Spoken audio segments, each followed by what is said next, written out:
Oke, Assalamualaikum warahmatullahi wabarakatuh. Salam jumpa lagi. Kali ini kita kedatangan kawan lama, pegiat bencana atau pelaku, bukan pelaku, praktisi yang berhubungan dengan kebencanaan, terutama yang berada di Kabupaten Agam. Beliau ini adalah Ikhwan Pratama ya. Dari Pratama. Kabarnya hari ini? Alhamdulillah baik Pak. Baik ya. Sekarang agak ceria.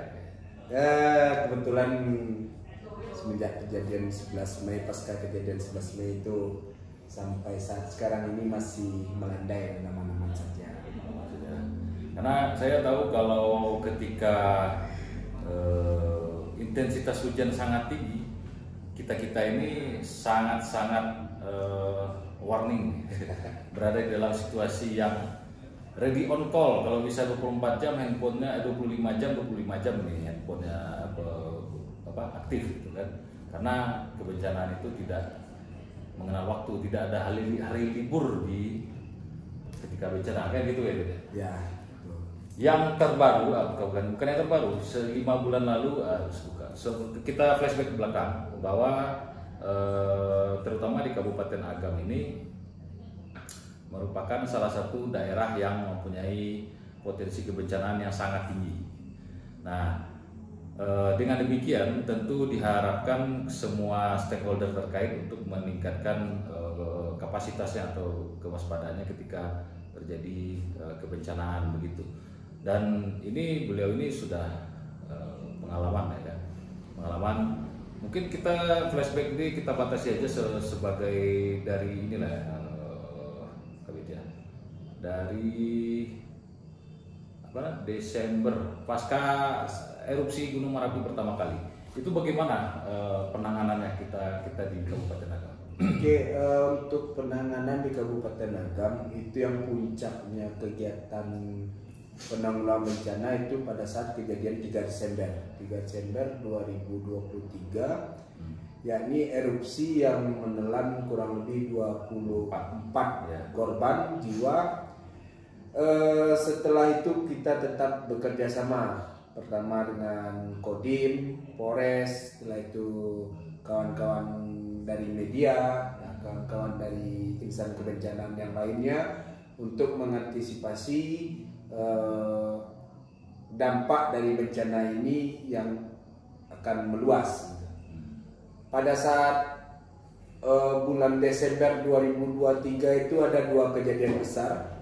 Satu lagi setelah Merapi itu di pertengahan Desember ada kejadian di Bayur, yakni banjir bandang. Banjir bandang. Alhamdulillah tidak ada korban di sana, cuma ada kerusakan seperti perkebunan, rumah dan yang lainnya, dan itu sudah bisa kita atasi. Pasca dari banjir bandang tersebut, Gunung Merapi masih mengeluarkan erupsi kembali. Pada bulan Januari 2024 kita lakukan di sana siaga darurat. Kita tetapkan status siaga darurat untuk kegiatan-kegiatan mitigasi bencana di seputaran Gunung Merapi, dan alhamdulillah itu terlaksana semuanya. Setelah itu kejadian pertama kali itu setelah Merapi pada tanggal 8 April 2024 itu Hamin 3 atau Hamin 4 sebelum Lebaran. Kejadian banjir bandang dan lahar dingin Gunung Merapi di wilayah Bukit Batabuah dan beberapa wilayah Sungai Buah, tapi yang parah itu ada di wilayah Bukit Batabuah, dan itu pada saat itu tidak ada korban jiwa satupun, cuman hanya ada kerusakan ringan dan material-material yang menumpuk sampai ke jalan yang ada di Bukit Batabuah. Terakhir kejadian besar di wilayah Kabupaten Agam itu kejadian pada tanggal 11 Mei 2024, selang baru kita selesai melaksanakan tanggap darurat pada tanggal 8 April. Selang beberapa hari atau beberapa minggu kejadian kembali banjir bandang, tanah longsor, banjir bandang, lahar dingin di Kabupaten Agam pada tanggal 11 Mei sampai dengan 8 Juni 2024 kita tetapkan darurat ya. SK tanggap darurat. Dan itu kita juga ada korban jiwa kurang lebih 24 orang juga bersama dengan kejadian yang 3 Desember. Sampai saat sekarang ini setelah kegiatan tanggap darurat selesai, kita laksanakan kegiatan dalam pemulihan. Yang pertama pemulihan sarana prasarana vital, yang kedua pemulihan rumah bagi korban yang terdampak, dan yang ketiga fasilitas-fasilitas umum yang hancur atau yang rusak karena banjir bandang dan lahar dingin pada kejadian 11 Mei itu kita mulai untuk perbaiki kembali. Nah, jadi kan kita garis bawahi bahwa 11 Mei itu kan sebuah peristiwa yang dalam sejarah mungkin di Kabupaten Agam ini sebuah peristiwa yang sangat besar lah ya, bisa dikatakan begitu, karena dampaknya itu kan cukup luas gitu, dan ke masyarakatnya tidak hanya jiwa gitu, materi juga, bahkan psikis dari masyarakat juga sangat terdampak gitu kan. Jadi kalau kita lihat bicara dengan skala BPBD itu bagaimana Pak? Karena apakah personil BPBD itu sifatnya standby, ready on call, atau bagaimana regulasinya itu? Karena kita kan tahu nih, seperti di Kabupaten Agam gitu kan, Kabupaten Agam ini kan luas, ada yang di atas apa istilahnya ya, Agak bagian timur, timur dan barat gitu kan. Sementara personil banyak di barat, di apa namanya, di kabupaten gitu kan. Nah itu bagaimana ceritanya sampai bisa mengevakuasi korban atau datang ke lokasi ke Bukit Batambuh ini dalam ini dari Bulu Basung ke itu kan 2 jam gitu. Oke, memang betul wilayah Kabupaten Agam itu terdiri dari 16 kecamatan, 92 nagari, dan Kabupaten Agam bisa kita sampaikan bahwasanya itu adalah kabupaten yang supermarketnya bencana di 19 kota kabupaten yang ada di Provinsi Sumatera Barat. Kompleks kejadian bencana yang ada di Kabupaten Agam, dengan kita berkantor itu di Lubuk Basung, atau mungkin orang awam menyebutnya Agam bagian barat, memang betul. Cuman saat ini kita juga sudah mempunyai posko perbantuan itu berada di Kecamatan Pekoto. Memang untuk pelayanan kebencanaan kita katakan belum 100% terpenuhi untuk pada masyarakat, dikarenakan ada beberapa hal ya seperti kekurangannya personil dan yang lainnya. Tetapi kita juga tetap meminta bantuan dan kerjasama seperti adanya dibentuk kelompok-kelompok siaga bencana di masing-masing nagari, dengan tujuan pembentukan kelompok siaga bencana itu adalah perpanjangan tangan dari BPBD terlebih dahulu apabila terjadi bencana di lokasi mereka masing-masing. Jadi apabila ada terjadi bencana, rekan-rekan KSB yang turun itu sama, bahwasanya itu adalah personil kita juga. Jadi kita tetap menuju ke lapangan atau tempat kejadian tersebut, cuman di backup terlebih dahulu oleh rekan-rekan kelompok-kelompok siaga bencana. Artinya peran dari KSB itu merupakan pertolongan pertama lah. Ya, pertolongan pertama apabila terjadi bencana di wilayah Kabupaten Agam. Ya sebagai perpanjangan tangan kita dan sebagai perwakilan kita lah yang ada di masing-masing nagari tersebut. Setelah itu, selain dari kawan-kawan KSB yang memang langsung di bawah binaan BPBD Kabupaten Agam, Kita juga masih merangkul itu seperti rekan-rekan TNI, rekan-rekan Polri, rekan-rekan insan-insan kebencanaan yang lainnya atau relawan-relawan yang lainnya termasuk media, dan yang sangat signifikan untuk membantu kita itu adalah BPBD Kota Bukit Tinggi. Karena mereka berada di tengah-tengah wilayah Kabupaten Agam. Khususnya apabila terjadi bencana di Agam wilayah bagian timur, itu apabila kita tidak bisa membackup pertama kali, sebelum di backup oleh kita itu di backup oleh rekan-rekan KSB dan nanti dibantu oleh kawan-kawan BPBD Bukit Tinggi. Jadi kami sebenarnya walaupun wilayah kami besar, cuman yang untuk membackup atau yang membantunya itu cukup banyak. Termasuk tadi kawan-kawan KSB, kawan-kawan relawan yang lainnya. Setelah itu ditambah lagi dibantu oleh kawan-kawan BPBD Bukit Tinggi. Jadi tujuan kita cuma satu, tujuan kita cuma untuk membantu sesama manusia atau kemanusiaan. Jadi walaupun kita tujuan untuk kita membantu untuk kemanusiaan, jadi dalam hal ini kita tidak ada membatasi daerah atau wilayah. Karena kalau kemanusiaan itu sifatnya kan global. Ya, global. Tidak hanya ini orang Agam, ini orang Bukit Tinggi, ini orang Kota, tidak bicara tentang itu ya. Kalau kita tidak bicara daerah kalau menghadapi bencana ini. Iya. Tadi disinggung oleh Bang Iwan bahwa peran KSB misalnya, KSB itu sudah pasti kan, karena itu sangat langsung bersentuhan dengan masyarakat terdampak ketika terjadi bencana. Tadi disebut bahwa peran jurnalis di situ. Nah, sepenting apa peran jurnalis dalam penanganan kebencanaan menurut kalau di kacamata BPBD sendiri? Kalau dari kacamata BPBD sendiri dan menurut saya pribadi, peran dari kawan-kawan jurnalis itu sangat penting. Karena yang pertama itu mungkin kita tidak bisa pada saat contohnya kejadian 11 Mei.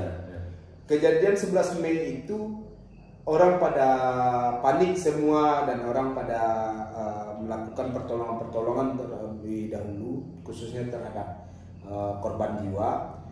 Kami pun dari BPBD mungkin ada yang melakukan pendirian posko, ada yang melakukan pencarian dan pertolongan, evakuasi dan segala macam. Di sanalah peran kawan-kawan dari jurnalis. Setidaknya mereka juga bisa mencari data informasi sementara terlebih dahulu, berapa jumlah korban, berapa jumlah kerusakan, nanti yang nantinya akan disatukan dengan data-data yang di posko. Setelah itu dari rekan-rekan jurnalis lah bahwasanya kejadian ini semua orang tahu, karena mereka yang melakukan pemberitaan, menyebarluaskan informasi, setelah itu memastikan bagaimana situasi dan kondisi di lapangan. Dari rekan-rekan jurnalis lah yang biasanya menyebarluaskan itu semua. Jadi bagi kami sangat penting dan sangat berperan lah kawan-kawan jurnalis dalam penanganan sebuah bencana tersebut.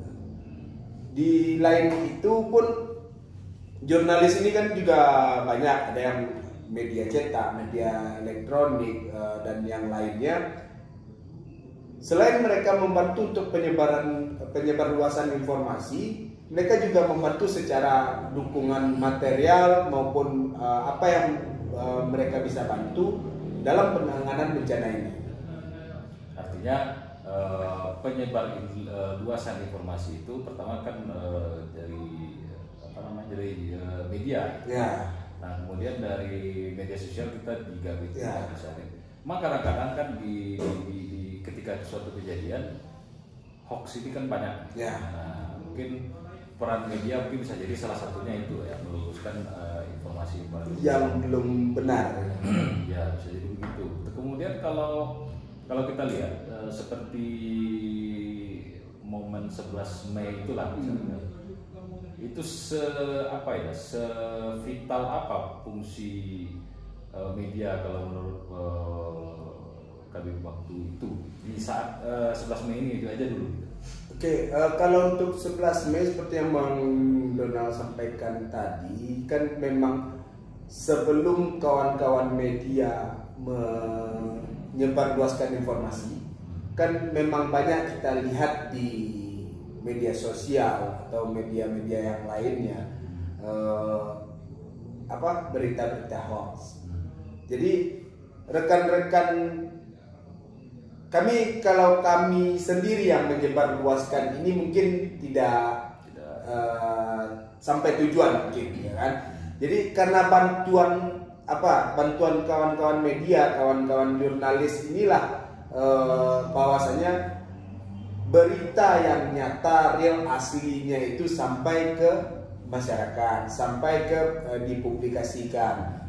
Dan kebanyakan rekan-rekan jurnalis atau media ini baik cetak maupun elektronik, sebelum kawan-kawan ini menyebarluaskan atau membuat informasi atau berita terlebih dahulu, mereka pasti koordinasi dengan posko utama yang ada di sana. Dalam hal ini yang mempunyai data dan informasi itu adalah Pusdalop, Pusat Pengendali Data dan Informasi Operasional. Setelah itu kalau memang sudah satu data, baru rekan-rekan ini mengusulkan atau menyebarluaskan informasi tersebut. Kalau menurut Bang Iwan sendiri, datangnya Presiden Pak Jokowi waktu itu, mungkin apakah itu salah satu feedback dari masifnya pemberitaan itu? Kalau menurut kami ya, karena kejadian 11 Mei itu mungkin bisa dikatakan viral di semua kalangan berita, cetak, elektronik, media massa dan yang lainnya. Dan itu bukan hanya berita, bisa jadi berita yang headline news lah, beberapa hari pada saat kejadian tersebut. Kalau tidak ada peran dari rekan-rekan media, mungkin itu berita tersebut hanya viralnya itu di seputaran wilayah Sumatera Barat.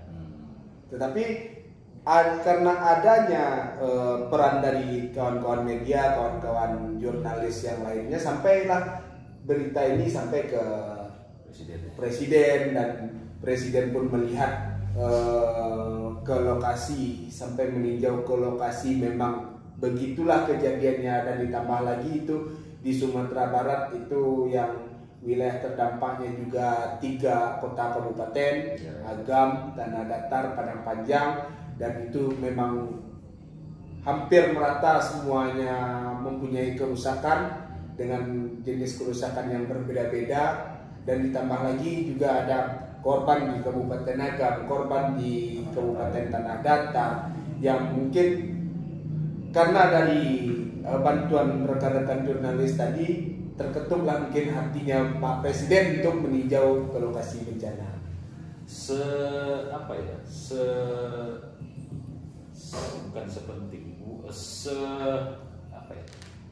Datangnya Presiden itu seberubah apa istilahnya ya, seberdampak apa terhadap penanganan kebencanaan kemarin itu datangnya Presiden? Jadi gini, setelah datangnya Presiden meninjau lokasi bencana, khususnya yang di Agam, di Kabupaten Agam, setelah datang di Kabupaten Agam, yang jelas bantuan-bantuan pasca Presiden datang terhadap Kabupaten Agam itu terus berdatangan, baik itu yang dari pemerintah maupun lembaga-lembaga swasta di luar pemerintah. Sampai saat sekarang ini bantuan dari pemerintah pun seperti bantuan rumah yang diberikan oleh Presiden. Beberapa yang mendapatkan bantuan rumah itu tetap masih berlanjut sampai sekarang. Setelah itu percepatan untuk pembangunan atau pemulihan kembali sarana prasarana vital atau fasilitas umum yang hancur atau rusak karena banjir bandang dan lahar dingin kemarin. Artinya progresnya itu lebih bisa dipercepat. Ya, lebih bisa dipercepat, lebih kelihatan dan lebih jelas terhadap progres yang akan dilaksanakan dan maupun yang sedang dilaksanakan saat ini. Di BPBD sendiri sesibuk apa? Ini pertanyaan apa ya? Karena ada yang bertanya bahwa personil BPBD itu orangnya dibilang free, dibilang sibuk sekali. Seperti apa itu kalau BPBD? Kalau gambaran BPBD itu mempunyai, di badan BPBD itu mempunyai 3 bidang dan 1 sekretariat. Yang pertama itu bidangnya itu kedaruratan dan logistik, khusus untuk mengurus kedaruratan dan logistik. Yang kedua itu bidang rehab rekon, dan yang ketiga itu bidang pencegahan kesiapsiagaan. Jadi sebenarnya 3 bidang ini saling berkaitan. Support ya. Harusnya saling support, ya kan? Karena pada saat sebelum bencana itu sebenarnya yang berperan dalam hal ini adalah bidang pencegahan kesiapsiagaan. Baik itu sosialisasinya, baik itu seperti kegiatan simulasinya dan yang lainnya itu dipersiapkan oleh bidang pencegahan kesiapsiagaan. Jadi sebelum terjadi bencana yang berperan penting itu adalah bidang pencegahan kesiapsiagaan. Termasuk misalnya membuat peringatan dini, peta evakuasi, jalur evakuasi, tempat evakuasi dan yang lainnya, termasuk pembentukan KSB ini sendiri adalah di bawah bidang pencegahan kesiapsiagaan. Setelah itu kita masuk ke fase pada saat bencana kejadian. Pada saat kejadian bencana itu yang berperan penting adalah bidang kedaruratan dan logistik. Itu pegawainya. Itu kebetulan saya di sana di kedaruratan dan logistik. Itu kita kedaruratan dan logistik pun tidak bisa bekerja hanya orang bidang kedaruratan dan logistik. Pasti akan membawa rekan-rekan yang lain karena saya mempunyai personil itu yang satuan tugas penanggulangan bencana Satgas cuma 16 orang dan ditambah dengan Pusdal Op itu hanya 10 orang, 26 pun kalau kita turunkan semuanya tidak mungkin karena luas wilayah kita luas. Pasti kita akan minta bantu nantinya ke yang pertama ke kawan-kawan KSB tadi. Jadi walaupun pada saat pembentukan itu PK yang bidang PK yang membentuknya, tetapi pada saat kejadian darurat itu komandonya pindahnya ke bidang KL.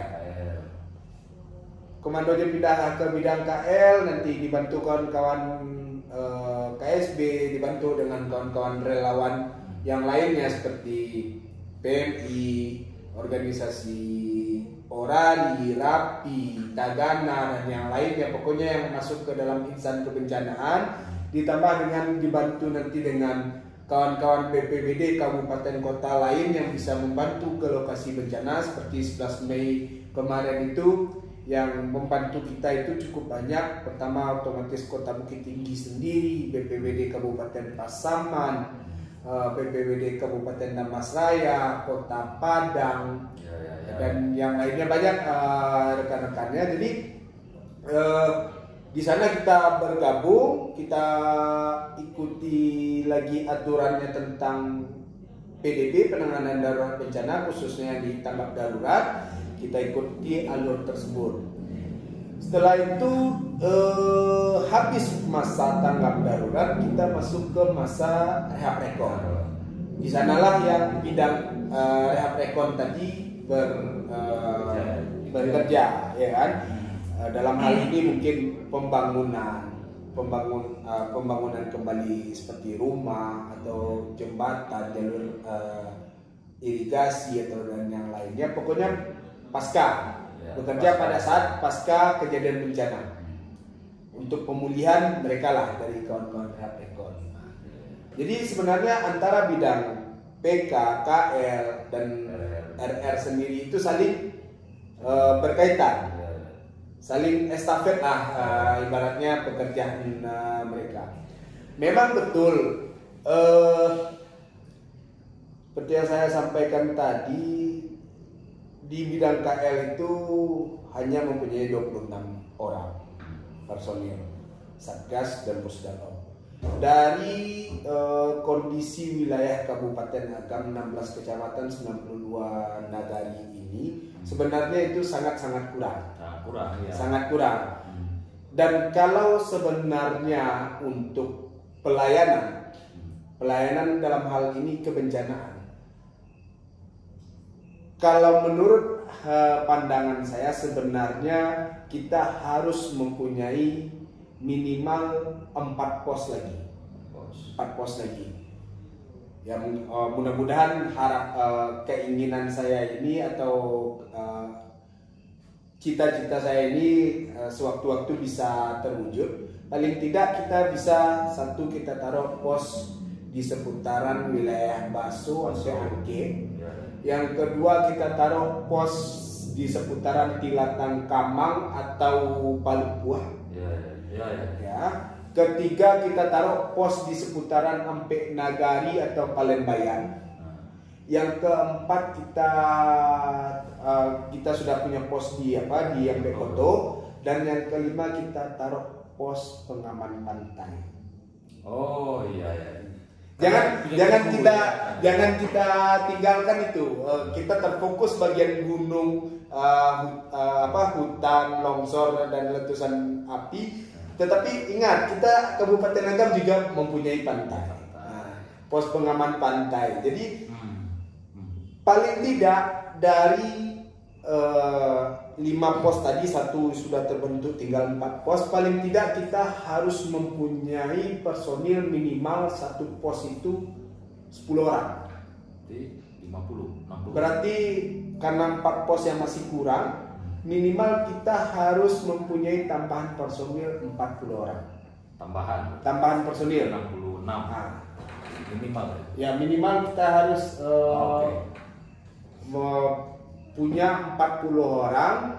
Jadi barulah, itu pun saya sampaikan sekitar 80-90% pelayanan terhadap bencana itu terpenuhi di Kabupaten. Itu secara ideal ya? Ya, idealnya. Berarti terakhir kalau untuk kita tahu kondisi topografi Agam sendiri ini memang faktanya seperti itu kan, belum lagi ancaman megatrust katanya gitu kan, kemudian ini sesar semangka gitu kan. Kita ke masyarakat sendiri bagaimana? Kita ke masyarakat sendiri seperti yang saya sampaikan tadi, dalam kondisi belum kejadian bencana kita masih melakukan yang namanya sosialisasi, himbauan-himbauan kepada masyarakat, pemberitahuan kepada masyarakat yang dilakukan dari bidang PK sendiri. Tetap kita lakukan itu supaya masyarakat ini bisa siap siaga dalam menghadapi ancaman bencana. Itu sudah ya, kalau bencana ya kita tidak bisa menolak, tapi minimal kita bisa meminimalisir dampak dari risiko bencana tersebut. Itu sudah, terima kasih. Obrolan kita ini singkat padat namun jelas bersama KBKL Kabupaten Agam, BPBD Kabupaten Agam, Ikuan pertama.